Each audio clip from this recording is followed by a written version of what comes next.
My name is Dr. Akhilesh Sharma, Assistant Professor in Shivpati PG College, Shaurathgarh, Siddharthnagar. And my today's topic is immunity.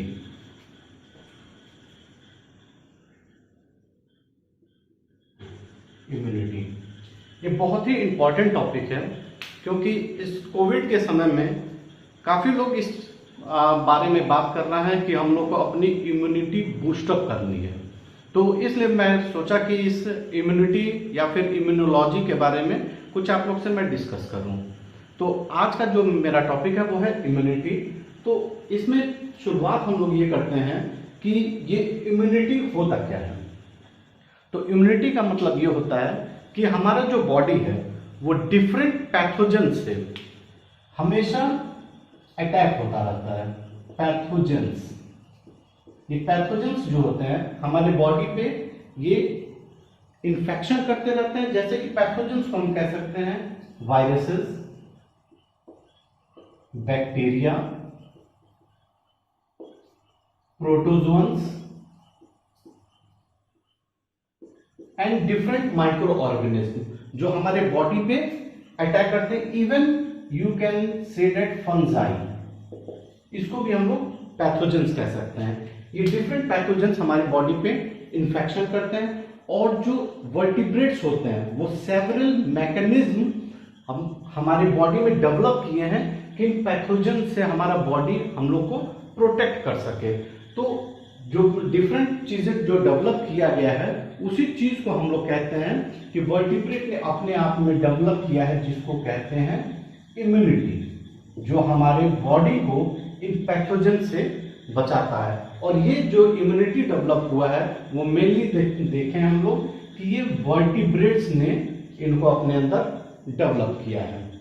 तो हमारी body में different immune system है, different immune system.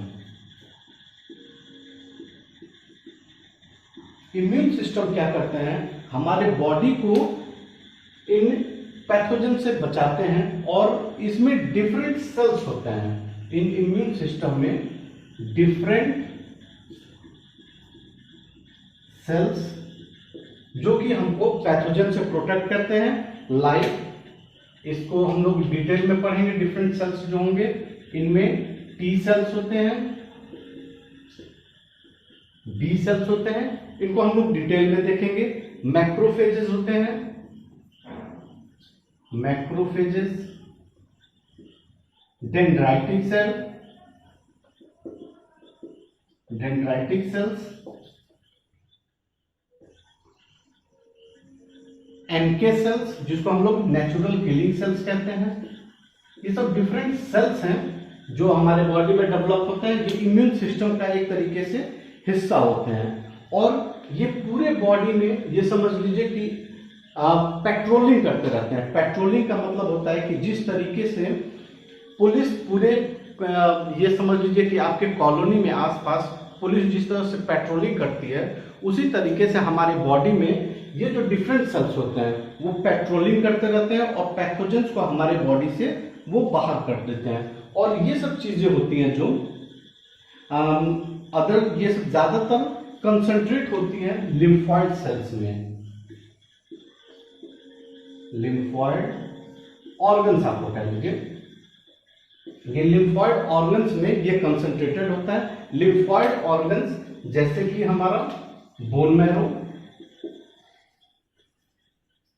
Bone marrow ये lymphoid organ होता है। उसके बाद thymus, thymus and spleen ये लिम्फॉइड ऑर्गन है। और इन सभी जो सेल्स और जो ऑर्गन्स होते हैं, इन सेल्स और ऑर्गन्स को मिला के हम लोग कहते हैं कि हमारे बॉडी में ये होता है इम्यून सिस्टम। इस इम्यून सिस्टम को हम लोग ये जो टॉपिक है बहुत ही एलोबोरेट है, तो इसके डिफरेंट पार्ट्स होंगे जिनका डिफरेंट वीडियो मैं आप लोग को बताऊंगा। तो ये चैनल आप लोग सब्सक्राइब कर लीजिए और जितने इसमें जो नए टॉपिक होंगे या फिर इसको जो पार्ट्स में मैं आप लोग को बताता जाऊंगा तो सीक्वेंसली मैं इसको बताऊंगा। तो आप लोग जरूर इस चैनल को सब्सक्राइब कीजिए और इसको आगे देखते रहिए। तो इसमें हम लोग ये देखेंगे कि इम्यूनिटी को डिफरेंट पार्ट्स में हमने डिवाइड किया है, 2 मेजर पार्ट्स में। 2 मेजर पार्ट्स में हम लोग इम्यूनिटी को डिवाइड करते हैं, जिसको हम लोग बोलते हैं इनेट and adaptive. Immunity is further divided into इनेट and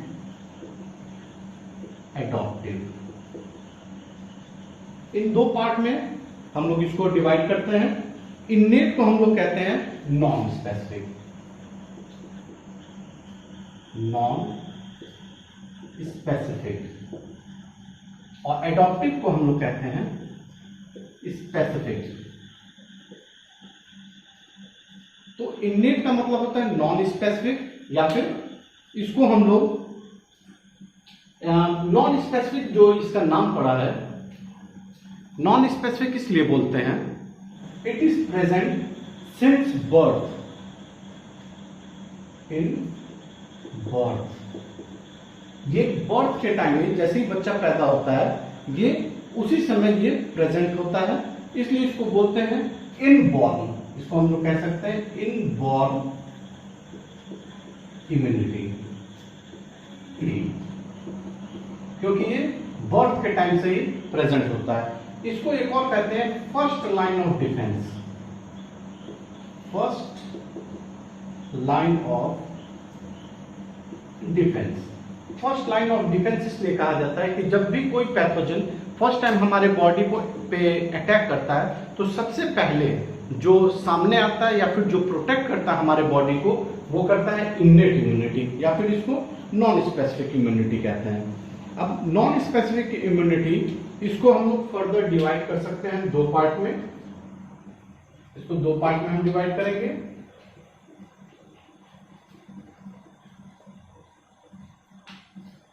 इसको या हम कह सकते हैं कि it is always on, always on, ये फर्स्ट डिवीजन है। और दूसरा है इमीडिएट रिस्पॉन्स,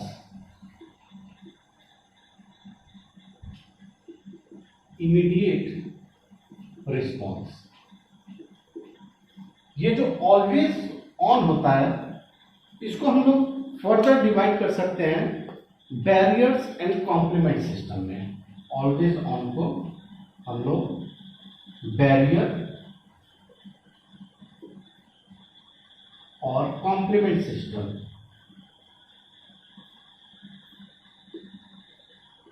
कॉम्प्लीमेंट सिस्टम में इसको हम लोग डिवाइड कर सकते हैं। तो हम लोग एक एक करके इसको देखते हैं कि बैरियर में क्या होता है। तो बैरियर को फर्दर डिवाइड किया गया है मेनली 4 पार्ट्स में। हम लोग इसको 4 पार्ट में डिवाइड कर सकते हैं।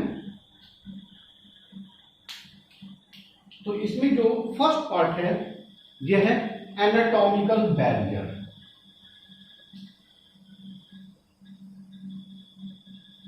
एनाटॉमिकल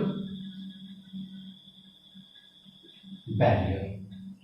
तो एनाटॉमिकल बैरियर में हम लोग देखें कि एनाटॉमिकल बैरियर नाम से ये पता चल रहा है कि जो हमारा बॉडी है, वो ये बैरियर, हमारे बॉडी में ये बैरियर प्रेजेंट होता है।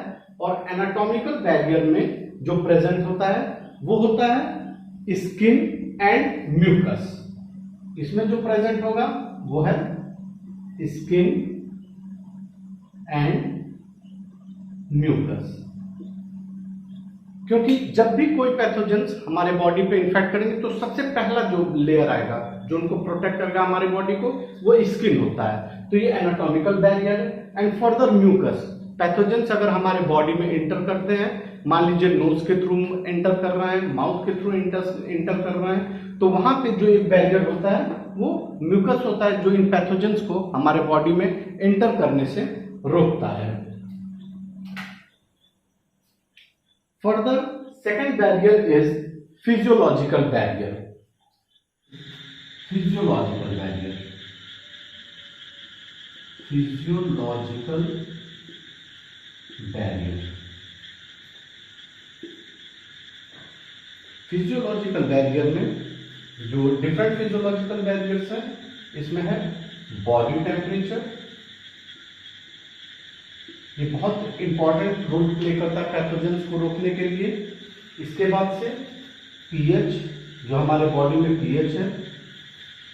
उसके बाद से हम acidity of stomach, acidity of stomach. Next lysosomes in years, lysosomes in years, ये सभी पैथोजेंस को हमारे अंदर इन्वाइट करने से रोकते हैं। जैसे कि बॉडी टेम्परेचर, जो हमारा, हम वार्म ब्लडेड एनिमल हैं, वार्म ब्लडेड होने की वजह से जो हमारा बॉडी टेम्परेचर होता है वो कांस्टेंट होता है। इसी के वजह से कुछ पैरासाइट्स हमारे बॉडी में डिवाइड नहीं कर पाते हैं। उसके बाद से आता है पीएच, जो हमारा पीएच है वो कई पैथोजेंस को हमारे अंदर डिवाइड करने ही नहीं देता है, ना ही उनको ग्रो करने देता है। एसिडिटी ऑफ स्टमक, जो हमारे स्टमक में जो एसिडिटी होता है, एसिड्स होते हैं, वो क्या करते हैं, बैक्टीरिया, प्रोटोजोन्स, वायरसेस और जो फंजाई होते हैं उनको भी डिस्ट्रॉय कर देते हैं। उसके बाद लाइसोसोम्स इन टीयर्स, ये क्या करता है, बैक्टीरिया वॉल्स को डिग्रेड कर देता है। इसके बाद नेक्स्ट जो होता है यह है phagocytic barrier. Phagocytic third point जो होगा वो है फैगोसाइटिक बैरियर्स। फैगोसाइटिक बैरियर्स में क्या होगा कि हमारे बॉडी में जो डिफरेंट मैक्रोफेजेस हैं और न्यूट्रोफिल्स, मैक्रोफेजेस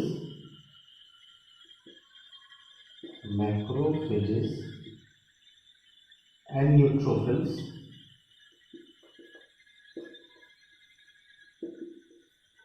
ये क्या करते हैं, फैगोसाइटिक नेचर होता है इनका।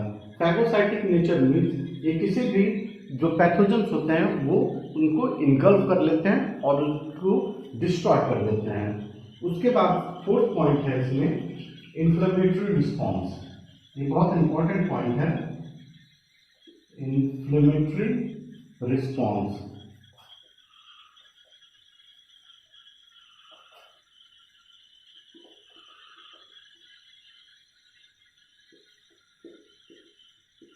ये जो इन्फ्लेमेटरी रिस्पॉन्स होते हैं ये occurs due to release of histamine and prostaglandin, due to release of histamine and prostaglandin.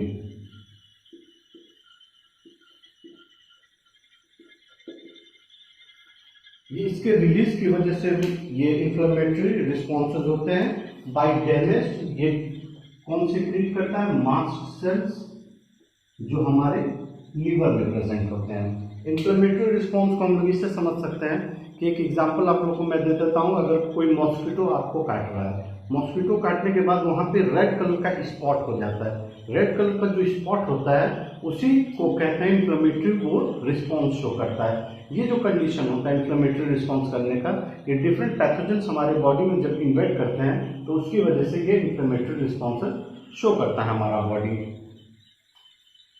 इसके बाद से हम लोग देखते हैं कि कॉम्प्लीमेंट सिस्टम, ये बैरियर्स हो गए। बैरियर के बाद ये कॉम्प्लीमेंट्री सिस्टम। ये कॉम्प्लीमेंट्री सिस्टम जो होता है ये, इसका एक अलग ही वीडियो मैं आप लोगों को दूंगा। इसमें कॉम्प्लीमेंट्री रिस्पॉन्स जो सिस्टम होता है वो एक सीक्वेंशियल चेन रिएक्शन है। सीक्वेंशियल चेन रिएक्शन में क्या होता है कि जो बैक्टीरिया होता है हमारे बॉडी में जो एंटर करते हैं उनके अंदर एक पोर प्रोड्यूस कर देता है, जो प्रोटीन्स होता है। और जो पोर प्रोड्यूस करता है मतलब एक छेद, जैसे ही बैक्टीरिया में एक पोर प्रोड्यूस होगा वो क्या करेगा कि वो बर्स्ट कर जाता है, क्योंकि जो उसके अंदर वाटर चला जाएगा। वाटर जाने के बाद वो स्वेल कर जाएगा, स्वेल करने के बाद वो बर्स्ट कर जाता है। इसके बाद से हम दूसरा पॉइंट देखते हैं, इमीडिएट रिस्पॉन्स। वो है बाय मैक्रोफेजेस। मैक्रोफेजेस, ये मैक्रोफेजेस क्या करता है, it is phagocytic in nature. Phagocytic in nature. ये क्या करेगा, किसी भी पैथोजेंस को वो इनगल्फ कर लेता है और उसको डिस्ट्रॉय कर देता है, और ये पाया जाता है हमारे टिश्यूज में। इसके बाद जो सेकेंड इमीडिएट रिस्पॉन्स है वो नेचुरल किलर सेल्स हैं, जिनको हम लोग एनके सेल्स कहते हैं, नेचुरल किलर सेल्स, जिसको शॉर्ट में हम लोग कहते हैं एनके सेल्स। ये जो नेचुरल किलर सेल्स होते हैं वो एपोटोटिक इन नेचर होते हैं, एपोटोटिक नेचर। एपोटोटिक नेचर ये क्या होता है, एपोप्टोसिस प्रोसेस होता है हमारे बॉडी में। एपोप्टोसिस प्रोसेस में ये रेगुलेटेड सेल डेथ है। रेगुलेटेड सेल डेथ का मतलब होता है कि किसी भी सेल को जब मारना होता है, जो हमारा जो इन्फेक्टेड सेल है उनको बाय रेगुलेटेड एक सीक्वेंशियल प्रोसेस के थ्रू मारा जाता है हमारे सेल्स में, और इसको मानते हैं नेचुरल किलर सेल्स। और ये जो नेचुरल किलर सेल्स होते हैं ये हमारे टिश्यू में प्रेजेंट होते हैं। इसके बाद थर्ड जो होता है वो होते हैं न्यूट्रोफिल्स। न्यूट्रोफिल्स जैसा कि आप लोग जानते हैं, ये जो न्यूट्रोफिल्स होते हैं वो फैगोसाइटिक नेचर होते हैं। इनका भी नेचर जो होता है वो फैगोसाइटिक नेचर होता है, और ये भी प्रेजेंट होते हैं हमारे ब्लड में। इसके बाद जो फोर्थ है वो डेंड्राइटिक सेल्स है। डेंड्राइटिक सेल्स, ये जो डेंड्राइटिक सेल्स हैं, डेंड्राइटिक सेल्स ये क्या होते हैं, ये एपीसी सेल्स होते हैं। एपीसी, एपीसी को हम कहते हैं एंटीजन प्रेजेंटिंग सेल्स। ये हमारे बॉडी में पाए जाते हैं। मान लीजिए कोई बैक्टीरिया, वायरसेस या कोई भी पैथोजन हमारे बॉडी में आते हैं तो ये क्या करते हैं, डेंड्राइटिक सेल्स उनको किल करके और उनको रिप्रेजेंट कर देते हैं अपने सेल्स के ऊपर। इसको हम लोग डिटेल में देखेंगे आगे, लेकिन एपीसी का मतलब आप लोग समझ लीजिए, एंटीजन प्रेजेंटिंग सेल्स। नेक्स्ट है इस्नोफिल्स, जो इसका फिफ्थ है, इस्नोफिल्स। इसका भी जो नेचर होता है वो हमारे बॉडी में जो होता है वो फैगोसाइटिक नेचर होता है, और ये हमारे ब्लड में पाया जाता है। एंड सिक्स्थ जो होता है वो होते हैं मास्ट सेल्स, जिसको अभी हमने आप लोग को बताया, ये हमारे लीवर सेल्स में पाए जाते हैं। और ये जितने सेल्स होते हैं वो इमीडिएट रिस्पॉन्स शो करते हैं। इमीडिएट रिस्पॉन्स का मतलब होता है विदाउट एनी डिले। जैसे ही पैथोजेंस हमारे बॉडी में एंटर करते हैं ये तुरंत उसको हमारे बॉडी से बाहर कर देते हैं और उसको हमारे बॉडी में ग्रो नहीं करने देते हैं, या फिर ये कह लीजिए कि इन्फेक्शन नहीं कॉज करने देते हैं। इसके बाद से जो नेक्स्ट है वो है एडॉप्टिव या फिर स्पेसिफिक इसको बोलते हैं, या फिर एडॉप्टिव स्पेसिफिक। इसका दूसरा जो नाम होता है वो हम लोग कहते हैं acquired, acquired immunity. Acquired immunity नाम से ही पता चल रहा है कि इस इम्यूनिटी को हमने कहीं से एक्वायर किया है, मतलब इसको हमने कहीं से लिया है, इसी की वजह से इसका नाम है एक्वायर्ड इम्यूनिटी। और एक्वायर्ड इम्यूनिटी को फर्दर हम लोग ये कहते हैं कि ये डिलेड रिस्पॉन्स शो करता है, डिलेड।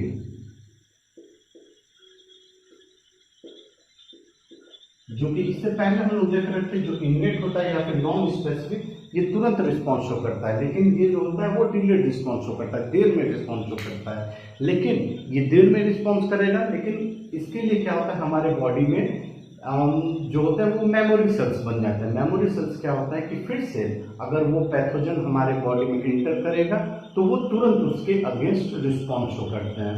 तो देर में रिस्पॉन्स शो करता है, इसकी वजह से इसको हम लोग बोलते हैं डिलेड रिस्पॉन्स। इसमें जो होता है लिम्फोसाइट्स, लिम्फोसाइट्स। ये लिम्फोसाइट्स में दो तरीके के सेल्स होते हैं जिसको बहुत डिटेल में हम लोग को आगे देखना है, T cells and B cells. इनको डिटेल में हम लोग आगे देखेंगे। तो जिसने मेरे चैनल को सब्सक्राइब नहीं किया है वो प्लीज़ सब्सक्राइब करें कि आगे का वीडियो आप लोग को मिलता रहे, क्योंकि ये जो इम्यूनोलॉजी का जो टॉपिक है वो एक बहुत बड़ा टॉपिक है और ये मैं डिफरेंट वीडियोज इसके लिए आप लोग के लिए बनाता रहूँगा। Okay, thanks a lot.